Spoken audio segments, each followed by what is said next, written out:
Kraus pumps once, is in trouble, eludes a tackle, gets out of the end zone. He's to the 5, he's to the 10, Kraus to the 15, out across the 20, Kraus to the 25, out across the 30, 35, 40, look out, he could go, he's to the 40, he's to the 30, he's to the 20, he's to the 10, he's all the way!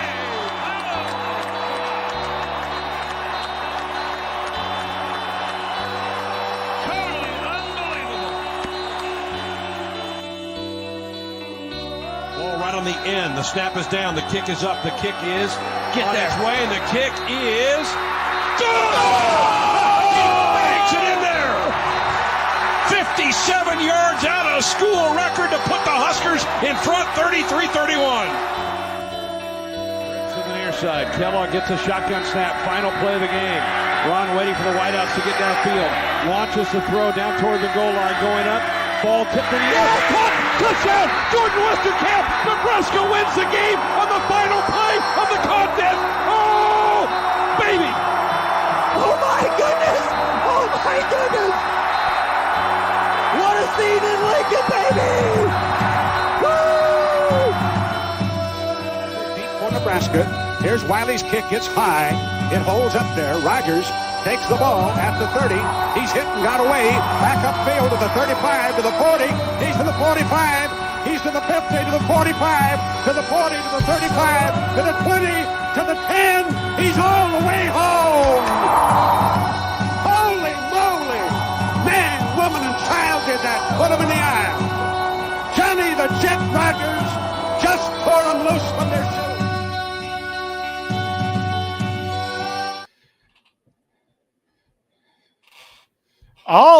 Welcome to, I don't know what else to call this. We're just going to call it 5 Points of Contact tonight. We're with David Gold. Oh my God, I have something going on in the background.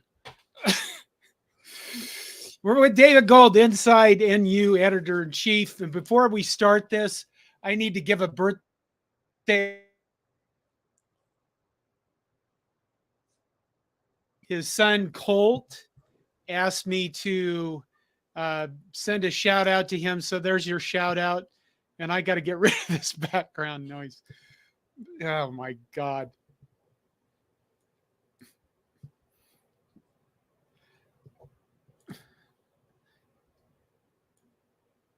You'd think I'd be better. Well, I never am better prepared. You know, that's just how it goes. I don't know where the YouTube is coming in at. Oh, it's got to be in this one.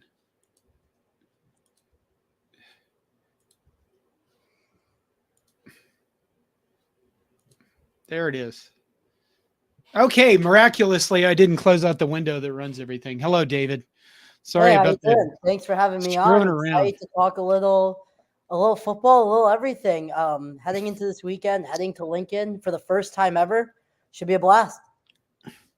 Okay, the key there is you're heading to Lincoln, and everybody in the chat needs to remember that, as the InsideNU staff is going to Lincoln for the game, and they need recommendations on where to eat, what to do, what to see, other than them getting their asses kicked.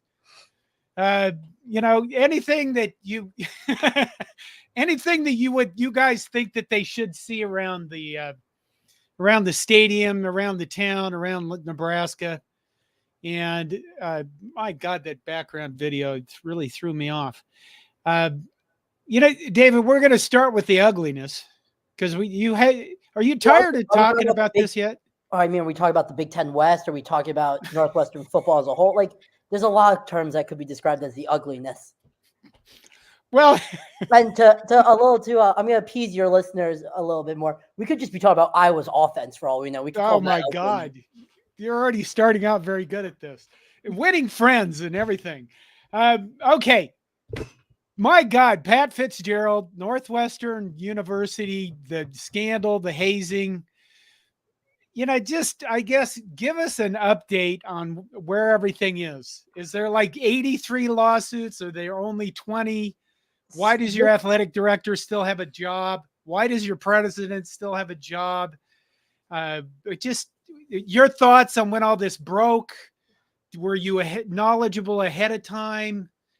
There's a whole. So I'll try to answer those questions because the answer is what? It's been nearly 4 months since this story broke, and the answer is I still have no clue what's going on because something's always going on. Pat Fitzgerald recently filed an over $130 million wrongful termination suit against the university, claiming that they breached his contract. Fitzgerald was actually scheduled to get a pay raise at the end of this year, would have been making over $6.4 million if he had made it through this season. In the contract, he had to be in the top 30% of Big Ten coaches at all time.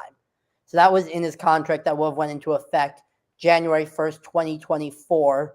Now he is unemployed, suing Northwestern for $130 million just in contract, and then looking for additional damages for defamation of character and emotional damages. So Northwestern could be looking at a pretty hefty payout to Pat Fitzgerald. Now, that is not even including any lawsuits filed by former student athletes about hazing, claiming physical and emotional damages during their time at Northwestern, which Fitzgerald has been named a defendant in his official capacity in multiple times, as well as Northwestern. So that's on the Fitz front. I think that's everything there. Quickly, how athletic director Dr. Gregg still has a job. President Schill came out in support of him back in July. I had a chance to sit down with him back only 2 weeks ago. I had a chance to sit down and interview him. He said that he never feared for his job, which I think is a very interesting take, but it sounds like he was never worried about him losing his job. He said that he focused his communications internally within the athletic department and let Schill handle external communications. And the one thing to know about Michael Schill was he was never supposed to be Northwestern's president after Maury Shapiro stepped down. Rebecca Blank, who was, I believe, she was one of the deans at the University of Wisconsin-Madison. She was supposed to become Northwestern's president. Unfortunately, she was diagnosed with terminal cancer and has since passed away. So she couldn't take the job. So Schill became president on short notice, was inaugurated last June. So he really just hasn't been here long enough, and that's his line of defense. But all in all, not great, Bob. I think we also should touch on the fact that former baseball head coach Jim Foster was terminated, was relieved of his duties due to reports of abuse within the program. This was 2 days after Fitzgerald was terminated, and that Northwestern volleyball head coach Shane Davis, who Nebraska is playing right now in Evanston, I was able to learn of accusations of hazing under him that led him to be suspended for half of the 2020 COVID season due to hazing. So, yeah, this also comes 2 years after Northwestern hired an athletic director named Mike Poliski, who lasted all but 10 days before resigning because of his role of abuse inside the cheerleading program, which included making cheerleaders dress provocatively around donors to help. It's a mess. And you think you have it bad, wait for it, because somehow when you have a bunch of 6-year-olds draped over you as a camp counselor and you're learning about hazing at Northwestern University, it's kind of hard to do 2 jobs at once. Oh, my God. Okay, the baseball thing, I'm going to go back to the baseball thing because Nebraska, we have tons of baseball fans. I have really good baseball writers. We are passionate about baseball. And, early on, we heard stories about how abusive the coach was and how the staff had left. And I don't really have a question here. It was just shocking to me that went on as long as it did. And then actually Northwestern finished the season with an intact baseball team. And we were amazed that they continued to actually compete. The players stayed, not all of them stayed, but they stayed at least as a team and played. But I don't know. This whole thing has been, I can before on that because what's that? You know is that Jim Foster was fired 5 hours before the transfer deadline had closed for baseball. And what we know now is that Northwestern, the remaining half the team had already entered their name in the portal. Right. The remaining players emailed Dr. Gregg and Michael Schill and said, you either fire him or we're all leaving. You can't fund and you can't create a baseball team here. We know that as a fact. We heard from a source inside the baseball program. My tremendous colleague and co-editor-in-chief, Iggy Dowling, learned that. So they laid an ultimatum out. There was a chance that Northwestern would not be able to form a baseball team this season if Foster had not been terminated. Well, I can't believe that from the stories I heard that he wasn't. I mean, that it even wasn't a consideration to keep him, and that just shocked me. Okay, Pat Fitzgerald. Before all this stuff broke, I am on record many, many times as saying I thought he was one of the best football coaches in the nation. I mean, and then you learn all this stuff, and honestly, I still don't know what to think of it. I mean, it's creepy as hell. Some of this stuff is just it's so out there that you can't believe that it happened and that somebody didn't go, what the hell are we doing here? So, I mean, we don't have a recording to show Fitzgerald knew, but that's my interpretation of it as well, is the guy was a head coach for 17 years. He had been at Northwestern since 2001 as an assistant, had only been gone for 2 years after he graduated, before he came 3 years, before as a player. It felt odd to me that as the head football coach of your program, you didn't know what was going on inside your locker room. And I think that's kind of the conclusion that Northwestern came to as well. Although the investigation, let's be very clear, the original investigation from Maggie Hickey, the lawyer that Northwestern hired, found that there was no direct evidence that Fitzgerald knew. However, I believe it was one of those things where if I don't see it, I don't know. That's how I kind of interpreted it. The plausible deniability thing. Does that work there? Yeah, that's exactly. In my piece that I wrote about it, I called it plausible deniability. Now, you guys at InsideNU, you break stuff. I don't break stuff. You guys at InsideNU are breaking stories about your own athletic department. You were responsible for the other athletic director getting canned or resigning, right? Yes, that was back in 2021. Leah, our EIC at that time, really took lead on that story at that time. Now, why are you guys doing this? Is this because nobody else covers Northwestern? Is it? Yeah. Okay. Yeah, there's at most press events, it is InsideNU, the Daily Northwestern, which is a student newspaper, and the rival site Wildcat Report.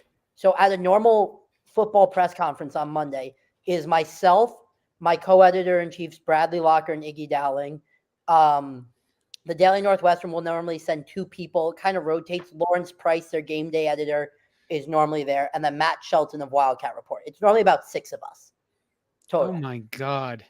So, and every once in a while for a game, you'll get a Sun-Times guy or a Tribune guy to come up for the game. But unless it's I would assume the Wrigley game against Iowa in a few weeks will have more national media and that. But for a normal, Northwestern versus Howard game, there's no coverage. So it's our job to kind of cover all 20 athletic teams to the best of our abilities. And you're all students. Mm-hmm. And you move on. Mm-hmm. So there's a constant rotation. Basically, InsideNU, it's an SBNation site. I've run CornNation since 2006. You guys are using it to get real world experience to go on to be investigative journalists other places. Yeah, I mean, we do it more because we love sports. My favorite piece I write every week is the quarterback breakdown, is a film breakdown. But yeah, so I will run InsideNU alongside Bradley and Iggy for a year, and then we'll turn it over to someone else. And our goal is to train and get people ready to run this site to the best of our ability. And it's not always pretty. We're a bunch of college students learning. Can I curse on this show or no? Oh, fuck yes. Okay. Learning this shit on the fly. But that's the truth. We're a bunch of kids trying to figure it out as we go. So it's not always perfect, but I'm damn proud of the work we do. Okay. Yeah. You can tell we've never met because you asked if you could swear. I am actually known for my prolific saltiness. We'll go with that. You started, you know what? Goddamn too. I know that the commenters and the people are probably watching they don't give a shit about, journalism and all that stuff. So we're going to move on to what we're here for, which is football. And we're going to start with Northwestern is 3-3. That is honestly 2 more. I figured they'd beat Howard, but they had a hell of a time doing it. And I think about half the team was out. But you guys are 3-3. You beat Minnesota. This is a lot better than I ever thought you'd be. What do you think of all this? It's a lot better than I thought they would be. To be honest, I had my season prediction at 3-9, but I thought they would beat Rutgers. I didn't think Rutgers was going to be as good as they are. But after that game, I was in the press box for when Rutgers just put a shellacking on Northwestern. And I was like, this team may not win a game this year. Like, there was a part of me that was like, they will lose to Howard. They lost to Southern Illinois last year in 2022. And then they came back the next week and put a thrashing on UTEP and just ran the ball out of their minds. And I was like, maybe I was wrong about this team. The Minnesota comeback, I still don't know what to make of it. I was on the call that game for our student radio, and I actually blacked out on the last touchdown by A.J. Henning. I don't remember what I said, but it was definitely a game that you just go, what just happened? And truthfully, as much as Northwestern did a lot to win that game, Minnesota lost that game. Oh, yeah, they did. Fleck yeah, they did. Botched a game if I've ever seen one. Having a gunner down the ball in the end zone instead of on the 1 yard line, like just horrible situational football, getting a face mask on a third down on the last drive of the game, just like really bad situational football from PJ Fleck, but also like anytime PJ Fleck screws up, it's kind of entertaining. So row the boat. Well, I have my son just graduated in math from the University of Minnesota. I actually live in Minnesota, so we watched that game and it was just a meltdown. And you're just like, oh my God, what is going on? And he did. He rushed 3 and he dropped into prevent for like the entire fourth quarter. Thought he was going to make the first downs, and it was terrible. Yeah, but, it was bad. It was bad to watch all along. But also, that was the first time a Northwestern quarterback has thrown 4 touchdowns in the game since Trevor Siemian did it in 2013. Like, if you want to know what Northwestern offense looks like, it's just that's it. No one had thrown 4 touchdowns since Trevor Siemian did it in 2013. Now he is touchdown Trevor on my New York Jets right now, but so yeah, that game, and then Howard without Ben Bryant, Northwestern starting quarterback, got absolutely just smashed against Penn State. Like, took a shot on the play action, just had to leave the game early. It came to Brendan Sullivan, who started for Northwestern at the back half of the season last year, and he was lost out there. He was absolutely lost. He did not read a defense. He was running around. He was leaving clean pockets. So that's a game with Ben Bryant out there. Northwestern probably wins handedly, but with Brendan Sullivan out there, it got way too close for anyone's liking, where Howard had a chance to recover an onside kick and go down. Right. It was bad.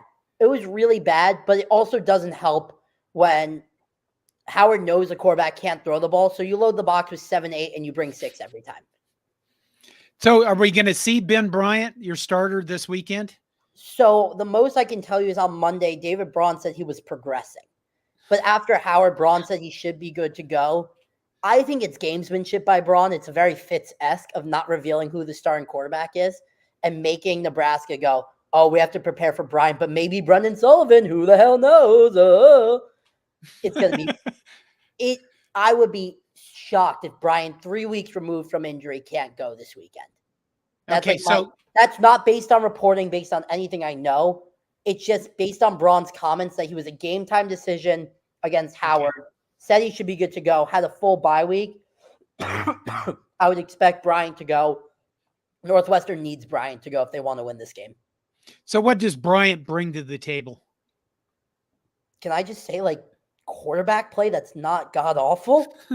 Like, a decent quarterback play that actually resembles what a quarterback should do? Nebraska fans had to live through the Ireland game last year, which Ryan Helinski played extremely well football. But if you watched any of Northwestern last year, whether it was Helinski, Sullivan, Cole Freeman at the end of the year, it was bad. Like, it just did not look like there was a competent quarterback back there. Bryant, coming from Cincinnati, just shows he knows how to play the position. He can get from read 1, 2 to 3 in a timely manner. He steps up in the pocket. He protects the football. He only has 3 interceptions on the year, 2 in the first game against Rutgers. One was one against Duke where he really had no choice. It was 4th down and he had to force the football.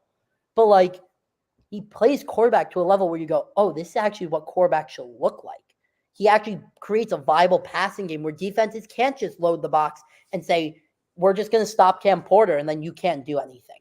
So I think Bryant just gives Northwestern a chance to win and get the ball downfield. And Mike Bajakian has struggled as an offensive coordinator at times, and at times maybe being nice to Bajakian, he's been awful.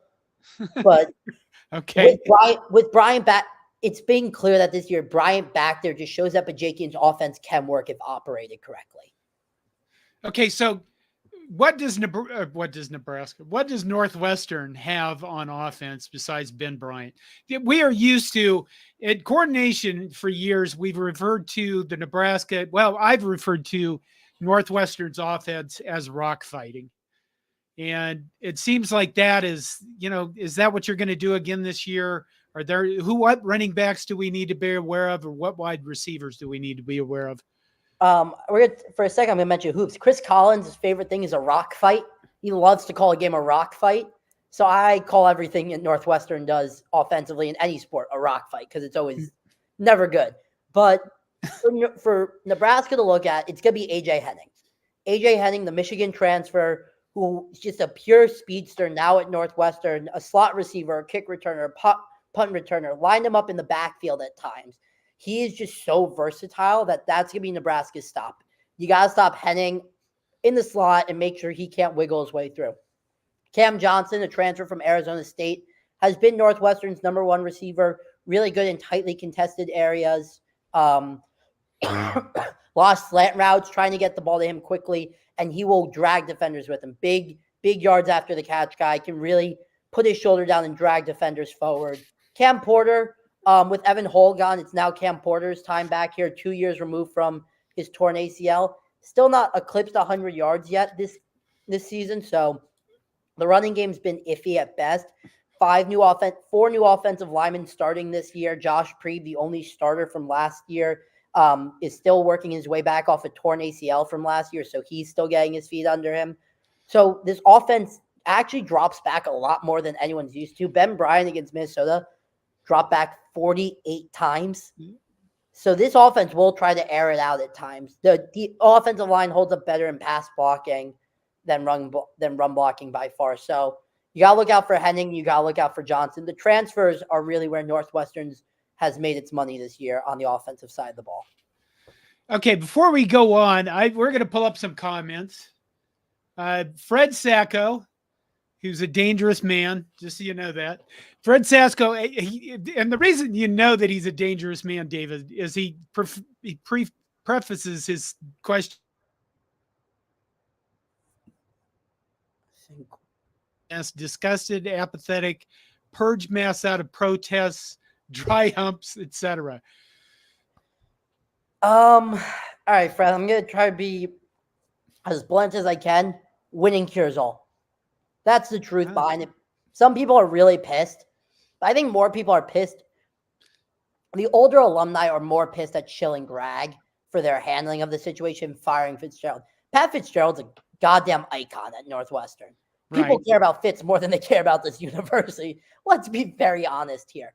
So I think people are really pissed. You've seen fire Grag flags at tailgates, which I think are hilarious. You see Cats Against the World shirts with the number 51 on it representing Fitzgerald. You see those all the time. Northwestern students show up to the games anyways. To be honest, this team's 3-3 compared to a team that was 1-11 and got blown out almost every week last year. People just want to watch competitive football, and at the end of the day, they root for the name across the chest no matter what happens. I have not seen purge mask made out of protest. If that happens, I think that would be one of the funniest things I've ever seen. They'll get taken away in an instant. But I think people were disgusted at the time, but also a lot of students I've talked to are like, it's not that bad. And you hear these stories about kids who went through in high school or in other sports, and you're like, none of this should be okay, but it's becoming regulated in our society. Like, there are some things I'm like, you were 16 at the time. Like, this is not like a usual okay thing to be happening. So I think a lot of people who've been in sports locker rooms had this quick assumption of like, oh, this isn't that bad. I've seen worse. It's like there's an issue. There's a bigger issue that has to be got out here. Also, Northwestern's an institution with a huge endowment. Yeah. And they'd rather keep their money for research and all these other things that Northwestern's more known for than football. If it means firing their head coach, they have to protect the university's interest in the long run more than the athletic interest. And maybe that wouldn't be the case at like even in Nebraska or like a Michigan and places where athletics really controls everything. But at Northwestern, you can't even fill out half the stadium. The average attendance this year is 17,000. Like they're not making decisions to live and die on based on athletics. Wow. Well, I guess when I heard about this, I played high school football. I'm not a good athlete. I never was. But, I remember when I was a freshman, we were starting, one of the seniors walked into our locker room and when we were freshmen in high school, our seniors they were fucking giants. And one of them walked in and he looked at all of us and he says, I just want you guys to know that we're not going to do anything to you. Nobody's going to do anything to you. If anything happens to you that you think is stupid, you come and tell us, one of the guys, and we will beat the shit out of whoever does this to you. And, back in those days, beating the shit, it was pretty common to settle things by beating the shit out of each other. So when I heard about this, I'd heard it from other guys who played high school football and the stupid shit that happened in their towns. And I thought, what kind of fucking people let that stuff happen? It's not right. The whole I've seen worse stuff is, I don't know. It's an excuse. It's kind of stupid. Okay. We did ask for ideas for you. Colin J says, go streaking on O Street and then go to Buffalo Wild Wings. That's the move. So I would like to be allowed back. I would like to be allowed back to Lincoln at some point. Justin Rogge says the oven Indian cuisine, not Val's or Runza's. And he says, let's try to impress him. So Val's, it's a bunch of 21-year-olds coming. So that may influence where we're going. Val's is Valentino's. They're the most well-known pizza place. I know there's Yaya's Pizza. Val's has been around for years. Okay. All right. So here's my real question. Where can I get some good beverages is more of my question. Okay, commenters, there you go. Where can you get some good beverages? There's a mushroom pizza place down in the Haymarket area that is excellent. There's a lot of restaurants and a lot of places down the Haymarket. Hold on. Okay, but Indian cuisine, I know what he's talking about there. The James Marshall asks, can Northwestern do what the rest of Illinois does and just blame Chicago for their troubles? Hashtag Chicago's Big Ten school. That's all I'm going to say to that. Okay. Dion Pryor, who's always blunt as the rest of us, says, are some of the pervert players still on the Northwestern team? I'm not going to go that far to call them that. But what I can tell you is that the whistleblower who came forward in the Daily Northwestern transferred after last season. So he said that this stuff was going on as late as 2022, which makes me believe, saying only a few players transferred out and many of the players on last year's roster are still there, that yes, players who partook in the hazing and were hazed are still at Northwestern. Okay. Fred Sacco, like I said, is, he says, I heard they did something that rhymes with rock fight too. Which, no problem, okay. Yeah. Okay. Minnie, who's one of our regulars, Fred's one of our regulars, obviously, but Minnie's up here. Minnie asks, I like the interim coach for Northwestern. They should keep him there. David Braun, right? Was the defensive coordinator, now the head coach. Pat Fitzgerald lost, the guy's name is escaping me. He lost his defensive coordinator that was there for like, Mike Hankwitz. Yeah, and he was an excellent defensive coordinator. And then he brought in another guy that wasn't cutting the mustard for a couple years. Jim O'Neill. Nothing starts at 10 in your first game as a defensive coordinator than Kenneth Walker on the first play going 75 yards for a touchdown. That's the Jim O'Neill. But yeah, David Braun's been incredible. As somebody who interacts with him on the weekly, he is personable, he is honest, he is blunt. He understands what he took over. And it's refreshing. It's not this coach speak. It's not this I'm the head coach. I'm better. He'll tell you what he's thinking, and he's honest. And I think that's a refreshing thing. On the field, Northwestern's not as talented as they've been in past years, but you see a week-over-week improvement on both sides of the ball, especially defensively. His scheme is really starting to come into fruition for Northwestern, and the guys love playing for him. This team should not be 3-3. Like, I'm going to be as honest. Right. This team should not be 3-3. but they are because of David Braun. I think he's done an incredible job rallying the troops. This could have been such an easy punt season. Everyone's leaving after this year, mass exodus of transfers. Last year, the home stadium, then you're going to go play in Soldier Field for a couple of years. It's a mess. But he has done a really good job holding this group together and just getting them ready to play football and be competitive. I also think he's allowed Mike Bajakian to open up the offense a little bit more than we had originally thought. Because I think Pat Fitzgerald had a way that Northwestern had won games for a long time. They were going to run the ball, they were going to play really good defense, and that was their game plan. But Bajakian this year has dropped back more than I've ever seen him drop a quarterback back before. So I think Braun took the leashes off Bajakian and really just let him do what he thought was best. Okay, so moving to the defense, who do you have that we should be aware of? Is your defense any good? Tell us about that side of the ball. Yeah, I mean, Northwestern's defensive line is their weakest position by far. They had a lot of guys transfer out or even leave for the NFL draft. Adetomiwa Adebawore. Yeah, absolutely. Like the stream, share it, all the good stuff. But Adetomiwa Adebawore was drafted by the Indianapolis Colts in the 4th round. Austin Firestone was a top freshman last year. He ended up transferring to Missouri after the season. So this group is undermanned. They brought in Richie Haggerty from Southern Illinois and Matt Lawson from Fresno State. Unfortunately, Lawson went down in the season opener against Rutgers with a knee injury that's kept him out for the season. But that group is definitely the weak point. But you have really good linebackers in Bryce Gallagher and Xander Mueller. Gallagher, now a 2-time captain, was all Big Ten third team last year. Really talented, really good run stuff for linebacker. Understands his run fits really well. Struggles in the pass game, though. If you want to know about Bryce Gallagher, he still wears a neck roll. So if you want to know what kind of linebacker you're getting a 2005 Big Ten linebacker who's wearing a neck roll every game. Xander Mueller, very similar to Gallagher, downhill run stuffer, not great in the passing game. And then the secondary is probably the strength of this Northwestern defense. Garnett Hollis Jr. and Theron Johnson on the outside. Rod Hurd in the slot, who's really good. And then you have a trio of safeties in Coco Azama, Jaheim Joseph, and Devin Turner. Turner, a sophomore, has taken massive leaps this year. Probably my most improved player. And that would be the name to keep an eye on throughout this game. Number 9 just plays with a motor I haven't seen in a long time. Flies downhill in the run game, good in pass coverage. Coco, a sturdy veteran, his 5th year now at Northwestern, just understands the game really well. So that safety group is really where I would tone my attention to if I was Matt Rule. So both of these teams, I mean, at our site, we call this the battle for NU because we are NU. And I know you guys have been in the big... Y'all are UNL. Y'all are UNL. We are the real NU.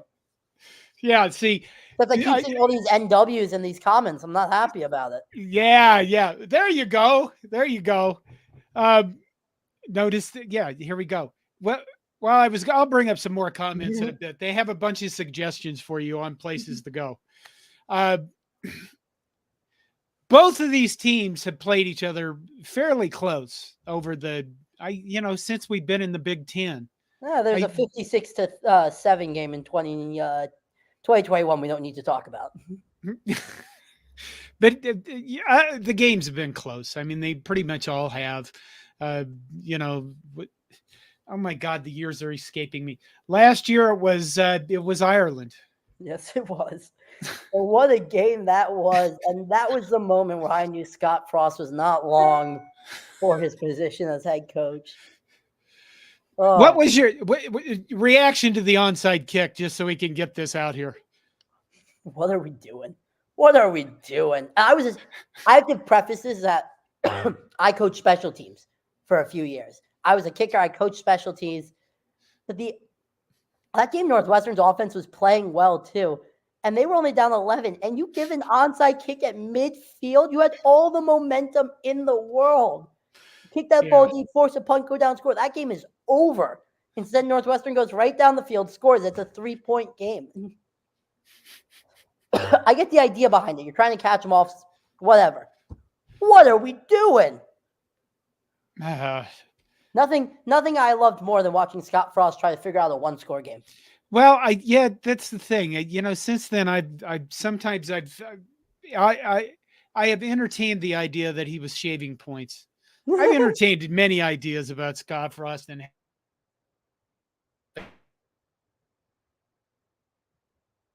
see. I lost you there for a second, John. All right, you're back. There you are. Yeah. When you look at this game and you look at Nebraska, what do you see? I see a team that wants to run the football. And that's my big takeaway is with Harburg back. Also, we're all under the assumption it's going to be Harburg, right? It would be. It is Harburg. Okay. He's named the starter.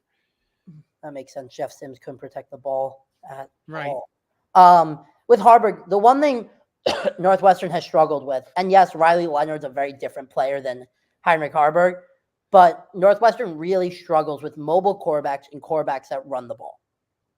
They really struggle to set the edge against zone read type quarterbacks. So I really expect Nebraska to just go, you need to beat us up front. We're bigger, we're more dominant up front, and we're going to run the ball down your throats until you can figure it out. So do you think I just don't know if Northwestern has the talent to match up. I really don't. Well, the line is what? The line is now 13? No, it dropped to 11, but May went back up to 13. I thought that was high, but what do I know?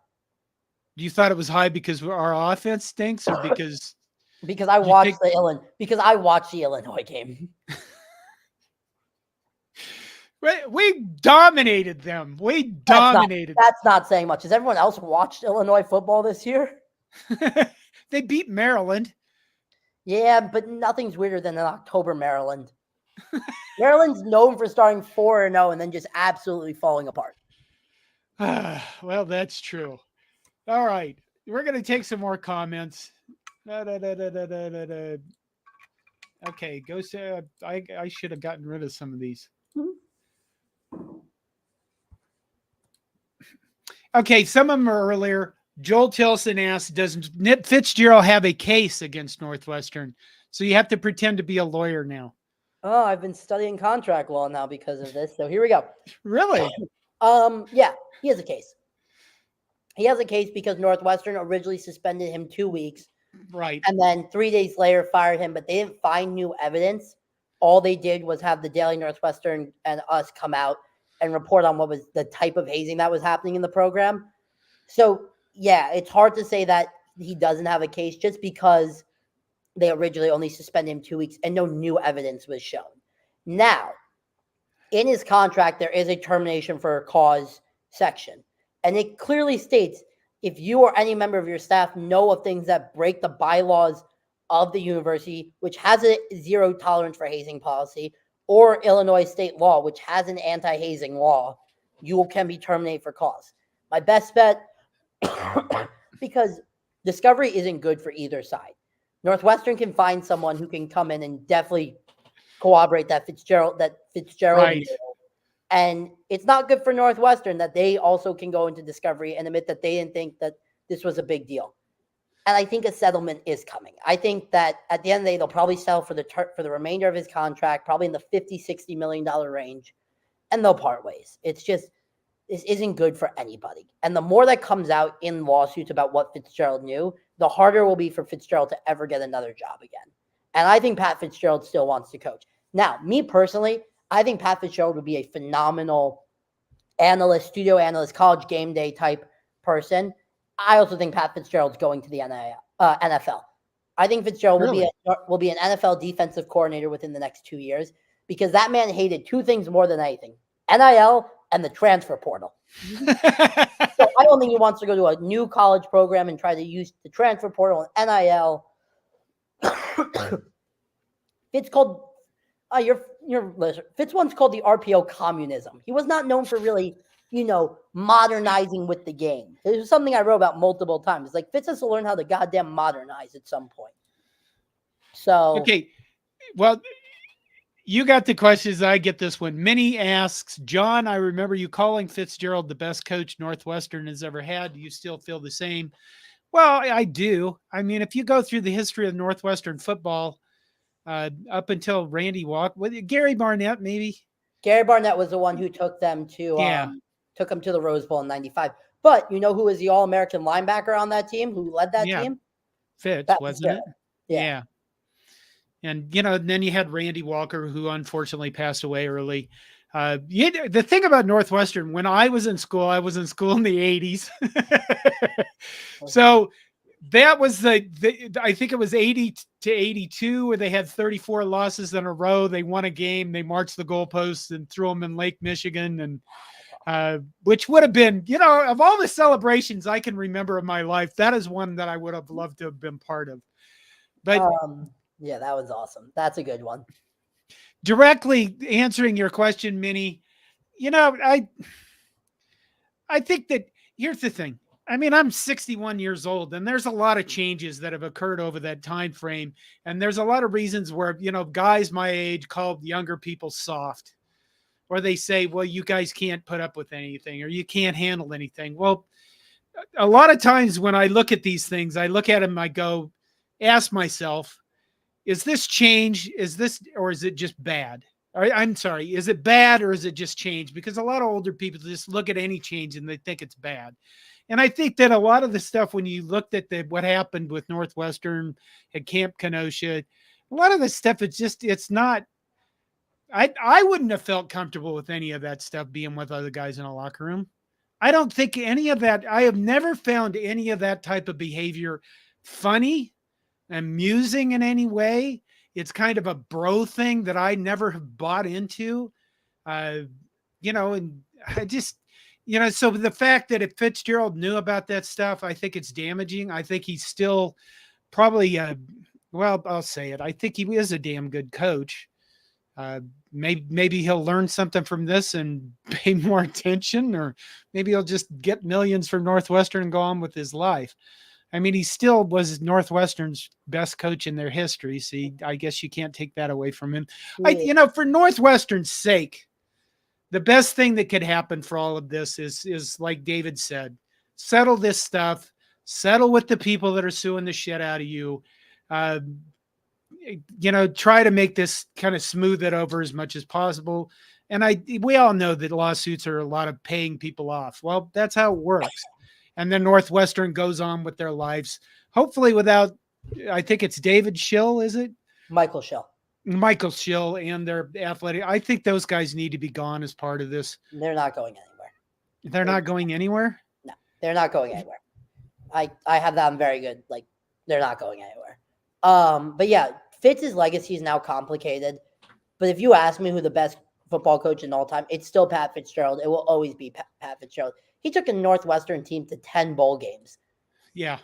And they won 2 Big Ten West titles under him. Like, yes, his legacy is now the most complicated thing you'll have to talk about.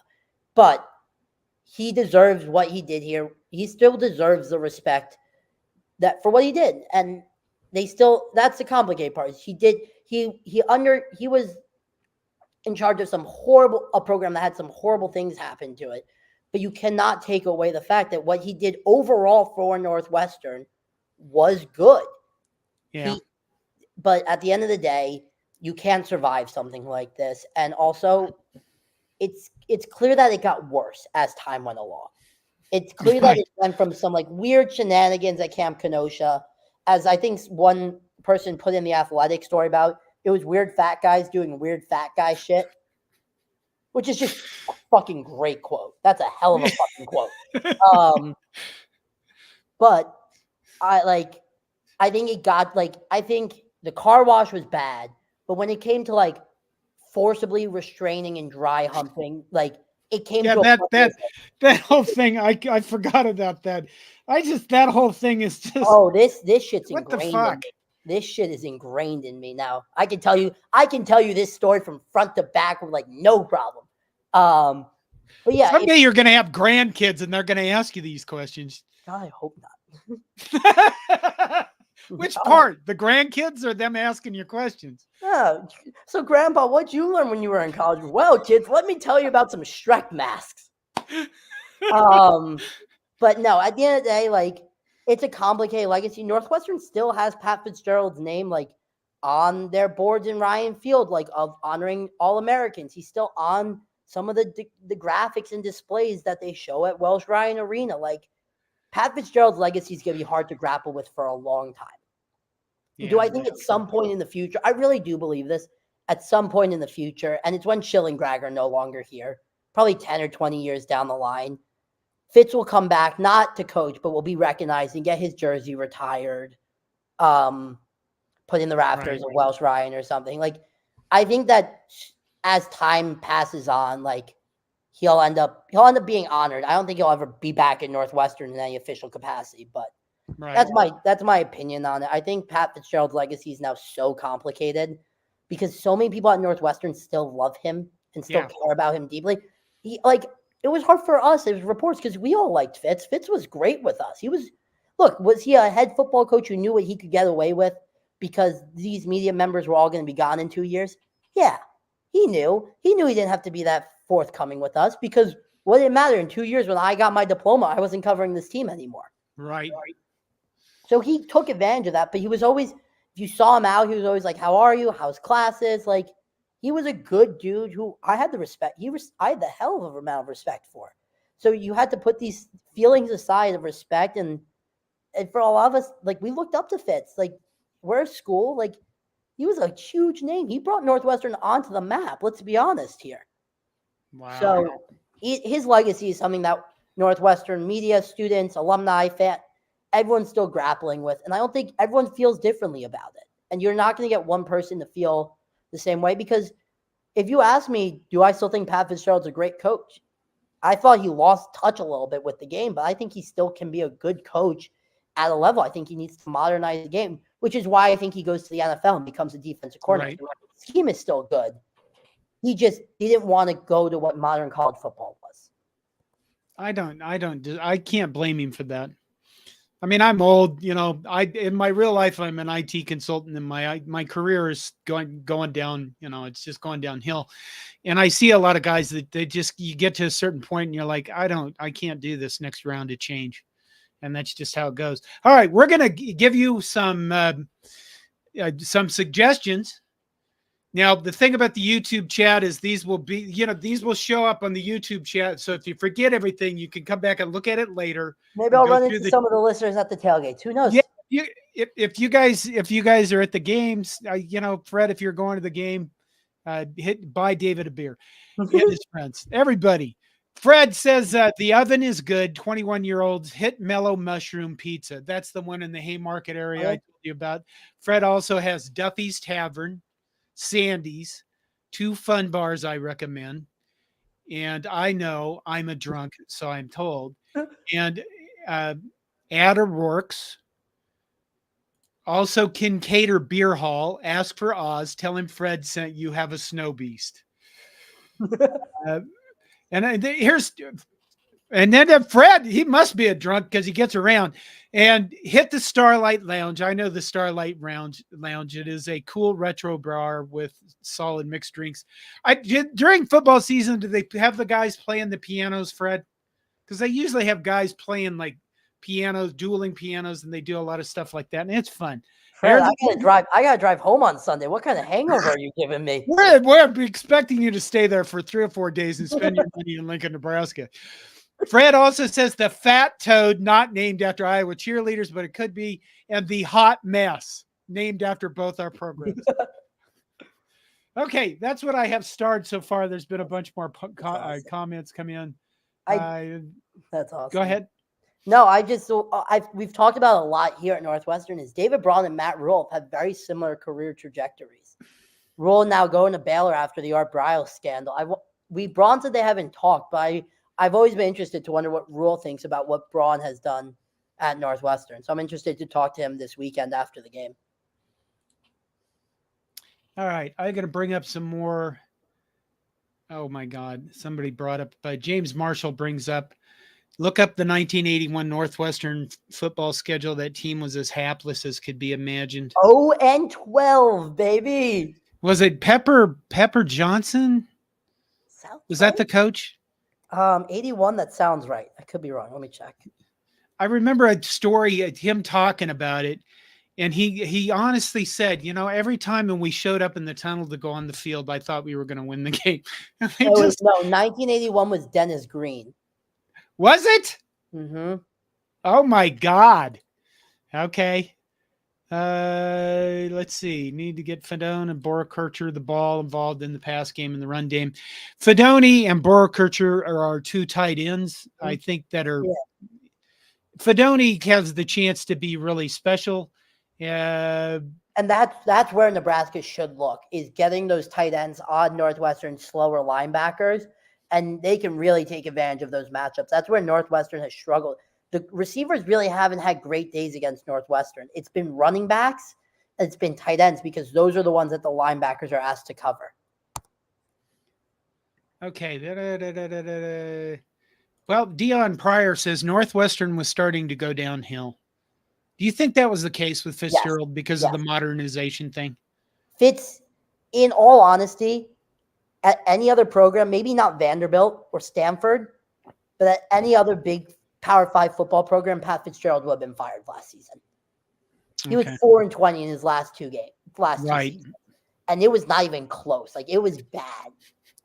It was like losing to an FCS and a MAC opponent in the same season. That's a fireable offense. It's just and these games weren't close. This is giving up 35 points to Spencer Petras in Iowa. Who knew that was even fucking possible? That's true. And the defense didn't score. Spencer Petras had 21 points and 200 yards before halftime. Halftime. He was terrible. Yeah. He was awful. It was clear to me. And that was the problem. The problem was Jim Phillips gave Fitz a crazy contract. A 10-year. If there's anything I can ever teach any athletic director, don't give out a goddamn 10-year contract. They never work. It was too long of a contract that they couldn't get out of it if they wanted to. So he was stuck. The Northwestern team was just gonna continue to tread water at the 3-9, and maybe every once in a while get to 6-6. Okay, Cornhusker Corner says, I joke about hazing, etc., but it is a total witch hunt in my humble opinion. Northwestern is spineless for not standing by Fitz. We'll see how it shakes out, but I commend Fitz for getting back out there and coaching high school. So I do want to make one thing there. He's coaching. He's a volunteer coach for his son. He's not coaching high school. His son is on the Loyola Academy team, which is 15 minutes from Northwestern. He's helping out his son. He's not a high school football. He did not take a job as a high school football coach.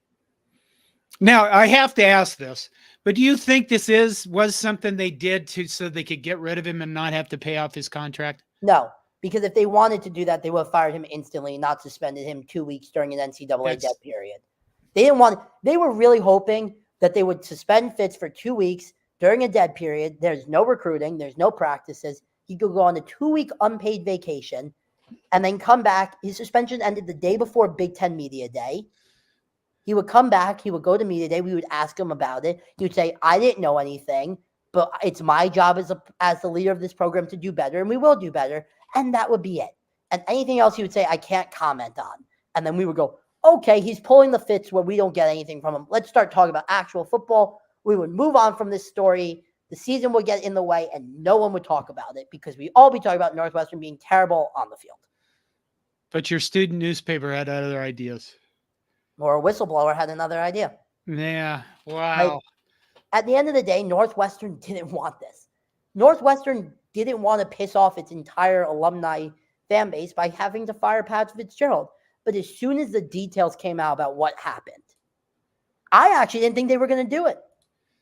I thought they were going to suspend him 6 games. I really didn't think I thought Pat Fitzgerald was immortal at Northwestern. I really thought he was. I thought he could survive anything. He survived going 4-20. Right. With very little scrutiny. Very little scrutiny. Okay, Corby, go ahead. No, and that's it. I would not take this as a witch hunt at all. At the end of the day, Northwestern, if anything, Northwestern tried to protect Fitz for as long as they could. And then once they fell to a public pressure. That's the truth. Once the details came out, you can't, no matter if Fitz stayed and that would have just been the conversation forever. There would have been no way to get around it. It would have always been Right. Fitzgerald, did you know about hate? Like, Yeah. at least with Braun, he wasn't here. He was hired in January. We don't ask him about it because he wasn't here. Right. He was hired after the investigation was launched. Okay, Corby Kobus says, in my humble opinion, this is arguably this is arguably the most impactful game Nebraska will play in the past 5 years in terms of future momentum, morale for the team and fan base. Win-loss could define the rest of the year in the future. I would agree with that. I do think that something happened in the Illinois game, and I made points in my reaction videos, which I do, was that Illinois never had a chance of winning that game ever after that goal line stand. And I think that goal line stand changed Nebraska's trajectory. And I don't know, you want to react to that comment about Nebraska? I think that is very true. Nebraska struggled at the beginning, but I guess every first-year coach struggles at the beginning. Like, you're just trying to find your footing and all that. Ran into a Colorado team that I don't even know what happened. That was just weird. Like, that game was just weird. I think they are starting to find their footing a little bit. And coming into this game is make or break, I think, for both teams for this season. I don't think I think it would be a little far-fetched to say that Nebraska's but more than their season affects this. I think that Matt Rule went 1-11 his first year at Baylor and turned that program. Like, he's shown that he can build a program. And while the Jeff Sims transfer may have not worked out the way everyone thought it would have, I think they're in a good spot. I'm also a Matt Rule believer, but I think that this would really determine what Nebraska looks like the rest of the season. I don't think that's a far stretch. However, the rest of the season isn't that bad for Nebraska. I'm just looking now at sitting at 3-3, and if the goal is to make a bowl game, which I think should be Nebraska's goal, because I'm just gonna put out there, Northwestern's made a bowl game more recently than Nebraska. This one is I gotta do it. This one is a tough one, but then you get Purdue, who does not look good under Ryan Walters. Hudson Card looks okay, but nothing special. So that's a winnable game. A Michigan State team that, they gave Rutgers a fight, but that's a team that's just swimming right now, trying to stay alive. And then you get Wisconsin, probably without Tanner Mordecai, and Iowa, who can't score a point. I don't think this is a make or break game by any means. I think that getting to 4-3 is much better than getting to 3-4. But I also think that they lose this game, it's not the end of the world. I think that Nebraska could easily be 5-4. Okay, Fred Sacco, what's the likelihood Northwestern keeps the interim? Notice the NW capitalized. He at least capitalized NW, and it's not small. What's the likelihood NW keeps the interim head coach, or do they go for somebody to clean the program off like Mel Tucker? So what I can tell you is Northwestern has hired a search firm to go out and look for head coaches. Now, if David Braun gets his team to a bowl game, it's his team. That's just the truth. This team was picked to go 1-11, 2-10. If they go 6-6, get to a bowl game, it's his job. The players really love playing for Braun. Everything I've heard inside the athletic department is everyone loves Braun. So I would not be surprised if David Braun is the full-time head coach at Northwestern after this year. Now, that is risky. He is 36 years old, maybe. Maybe he's 34, 35, 30. He's in that age range. And he's never coached at the FBS level before the season. So you're going to hand the reins off to someone who was a defensive coordinator, yes, at North Dakota State, which is a FCS powerhouse, but that's a big ask. I do think at the end of the day, David Braun will still be at Northwestern in some capacity. Whether that's as head coach or as defensive coordinator is still yet to be seen. But I wouldn't be surprised if Greg, whoever they hire as head coach, if Greg makes it a part of their agreement that Braun stays on as defensive coordinator. Okay, I'm going to check the comments, and then we have one more. Here, okay. Minnie, score predictions. Anyone else think we can beat Northwestern by 2 scores like Vegas?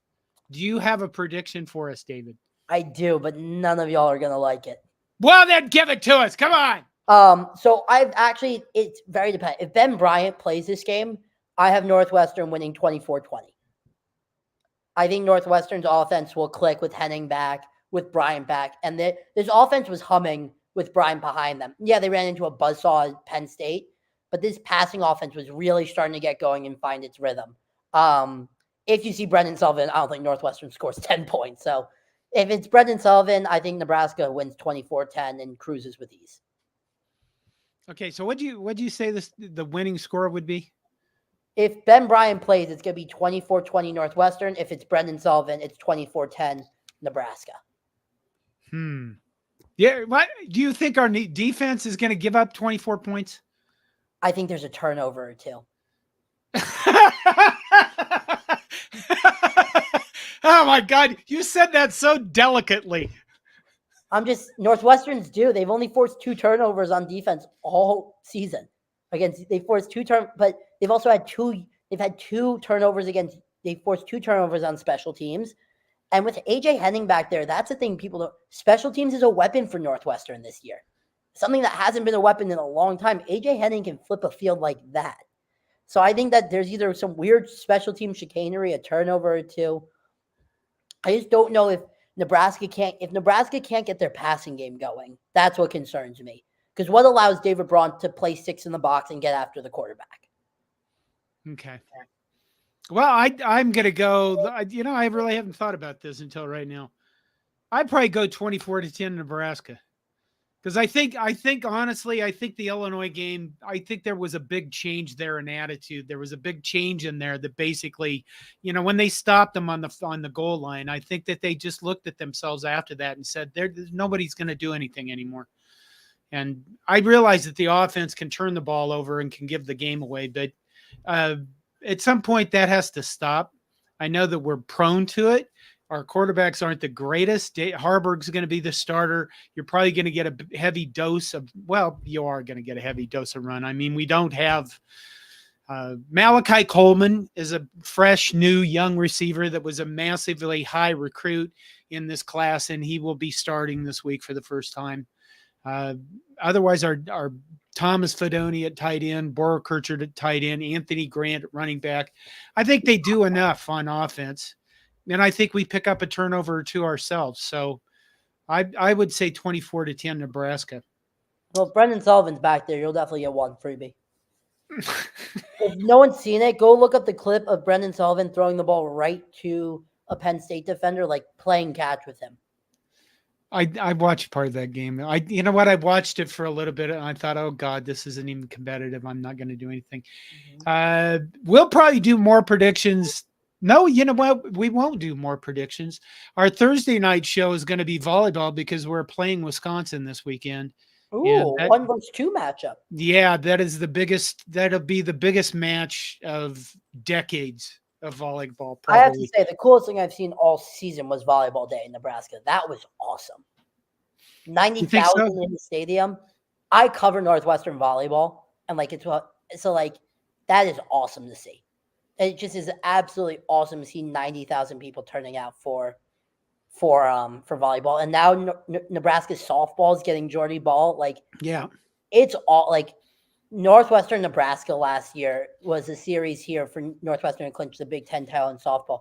And those games are fun. It's fun being a fan of those sports. I agree with that. I agree. In Nebraska, we tend to be all football. So many of us are football. But yeah, softball, I love baseball. Volleyball is certainly fascinating, exciting. And I think, I think we hit an hour. I usually try to go about an hour because I'm old and I get tired easily. I'm tired too. So anything else you want to say as a conclusion? Anything you're looking forward to seeing in Nebraska? I'm excited to see. I've never been to a full the home stadium here is Ryan Field. It's never full. I'm excited to see 90,000 rabid fans. That's gonna be awesome. I'm excited to get to Lincoln. I'm excited for our 8-hour road trip. That should be entertaining. But yeah, really excited to get to Lincoln, explore the area, and yeah, I'm really excited to. Now, I'm assuming you're credentialed. Hospitality. I've heard that I need to go get some steaks because apparently Nebraska Nebraska beef is some of the best in the country, so I'm excited for that. And yeah, thank you for having me on. Hopefully I wasn't too annoying for all you Nebraska fans out there, but thank you guys for tuning in and listening to me muddle about a team that really shouldn't get muddled about. Well, we thank you for having you. It's been a lot of fun. And, let me know if you're still around come baseball season, and maybe we'll talk about baseball. God, I don't know. Northwestern was 10-40 last year. There may not be that much to talk about. Well, nobody in the Big Ten covers baseball. That's so fair. Yeah. So, see there, Moonbot says this guest was great. See that, David? You're going places. Well, I cannot thank you guys enough. All right. Take care, everybody. Tomorrow night, probably 8:30 for volleyball. The Five Heart podcast will be about volleyball this week, and because Wisconsin's coming up, and both of my volleyball writers, or two of my three volleyball writers, will be on that, including Beth, who played and coached and everything. So thanks for joining us. Hit up InsideNU once in a while and say hello to David over there. And if you see him in Lincoln this weekend, you pay for his bail money, for God's sake. Well, if I'm going streaking, I may have to. So full circle. Full circle. There we go. All right. Thank you so much, John. Yep. All right. Go Cats.